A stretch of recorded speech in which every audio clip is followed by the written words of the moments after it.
Psychology is a hugely demanding and challenging degree to undertake.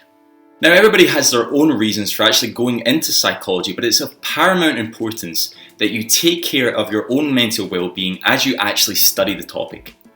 And on this week's episode of GetPsyched, we're going to be looking just at that. We're going to be looking at how to protect your mental health as you study psychology.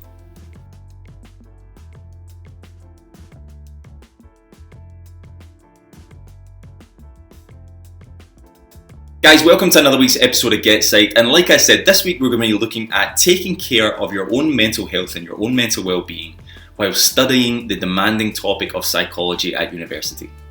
So first of all, why don't we ask ourselves about why psychology is such a demanding topic to undertake at degree level? Well, like many degrees, there is of course a high intensity level of work. First of all, the coursework can be extremely demanding. And in these pieces of coursework, it's more than just describing and illustrating an understanding about a certain topic. There's more than just a need to describe and illustrate a topic. You have to critically engage and reflect on the self in order to create really effective coursework material when it comes to psychology. And as a result, we can start to put our own mental well-being, our own mental health in a bit of jeopardy just by undertaking some of these pieces of coursework. Now, it makes it a little bit different in psychology when we actually have to reflect on the self, when we have to critically engage with research that makes the topic different from other subjects at degree level. Yes, of course, other degrees are highly demanding, but it can be argued that there's not really a topic that can be more self-demanding on our own well-being than actually studying psychology. Another key thing to think about here when you're actually studying psychology, and one of the reasons why it can be so intense, is that you're actually looking at a variety of different topics within the one field. You could be looking at human cognition, you could be looking at biological psychology modules, you could be looking at cognitive and behavioural psychology modules as well. You could also be looking at social psychology and even statistics with SPSS. So there's a huge variety of information all about psychology that's kind of getting thrown at you all at once. And as a result, it can be really easy to be influenced, our own mental well-being, be influenced by the topics that we're actually learning in psychology, and it can be just as easy to overlook the importance of our own mental well-being. So what are some of the exact reasons that psychology students actually experience challenges with their mental health when they're studying the topic? Well, one of the primary things that I believe that it can do is that it can actually ignite our own challenges. Well, for example, one of the things that's looked at in psychology is childhood development. And if we've had traumatic childhoods, if we've had challenges growing up, then that can initiate some challenging feelings, some difficult emotions as we study psychology. We could also be looking at mental health and mental illness. It's not uncommon for us to look at those topics when we're studying psychology. And again, that could ignite some challenges that we've maybe had with mental illness in the past. One of the key concepts about thinking about why people actually go into psychology, a helping profession, is something called the wounded healer.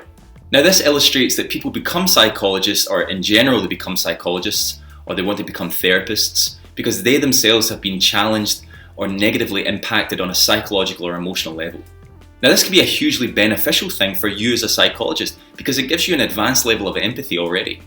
But it can also be a barrier to ensuring that you take care of and develop your own mental health as you study psychology. Some of the topics that are brought up in psychology could actually influence that wounded part of you. It could ignite that wounded part of you and highlight some of the most difficult things that you've been through in your life. One of the key things here is that you need to actually be aware of what brought you to psychology. You need to think a little bit about why you're actually studying it. And what I would say here is that it's absolutely okay to study psychology because you've had emotional challenges in the past. But you have to be aware of it, and you have to know that when you're maybe talking about those challenges that you've experienced in the past in your psychology degree, that could ignite some kind of emotional difficulty for you. It's not uncommon for that kind of thing to happen for psychology students. One of the other things about studying psychology is that it can actually illustrate the complexities of improving through mental well-being. It can also look at the complexities of treatment. Now, if you yourself have had emotional or psychological challenges, this could be a little bit disheartening, thinking about how complex treatment or the treatment process could actually be. And as a result, your own mental well-being and your own mental health could be at jeopardy as a result.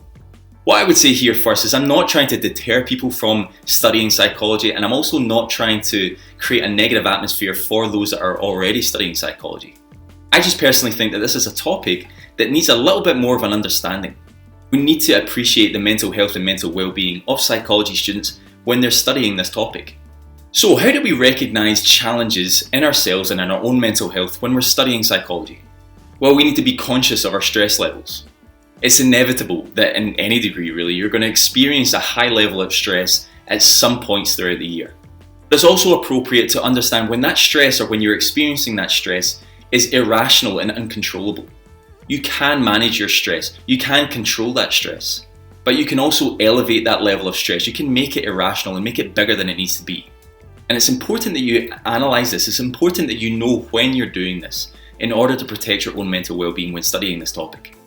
One of the other key things that can happen to psychology students when they're studying this topic of psychology is that they can actually experience levels of paranoia to certain disorders that they're learning about. It's not uncommon for students to think, oh, I have generalised anxiety disorder, or I have major depressive disorder because I just learned about it last week and I've got some of the symptoms. I'm not negating that some people do experience that, but it's also not uncommon for some psychology students to think that they have that diagnosis just because they've been learning about it.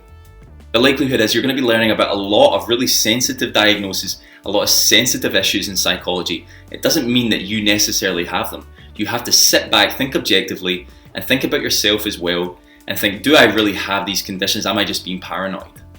One of the other things I would say here is specifically for postgraduate psychology students. Our own mental health and our own mental well-being can be even more fragile when we go into postgraduate psychology. There's a huge reflective element to the work that you do in postgrad psychology, and that can mean bringing some of the most challenging emotional and psychological things to the surface in order for you to reflect on them. The course itself, or postgraduate psychology in itself, can be much more demanding than undergraduate psychology. And this can result in increases in stress, of course, and increases in anxiety.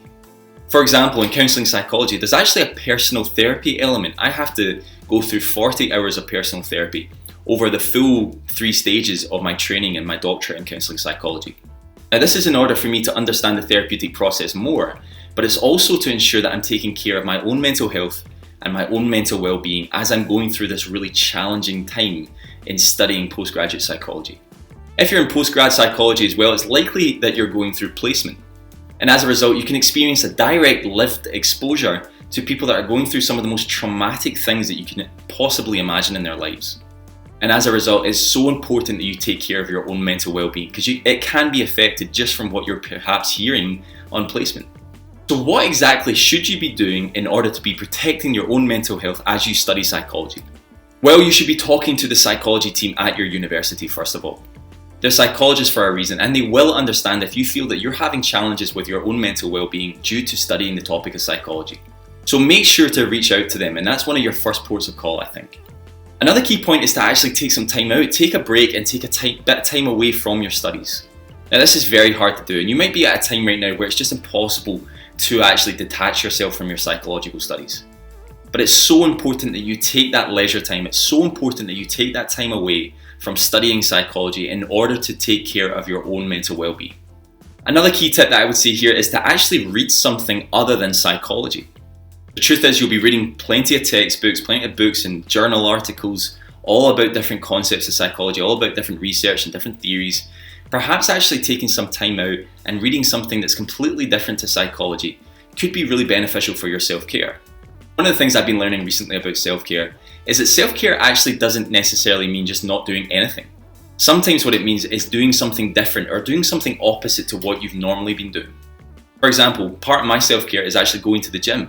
Going through a lifting session, for example, is really beneficial for my own mental well-being because it completely contrasts to some of the work I do at university and on placement. One of the other things I would say here is to understand the difference between studying psychology and actually experiencing mental health difficulties. We have to critically engage with our own mindsets. We have to understand that we're learning these principles and that they don't actually necessarily apply to our lives.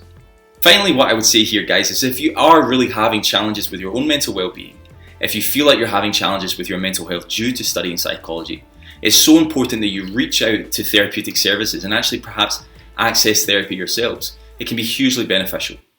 Okay guys, thanks so much for watching this week's episode of GetPsyched. Like I said, we've been looking at taking care of your own mental health and your own mental well-being as you study psychology at degree level. Thank you so much for watching guys, and hopefully catch you next week.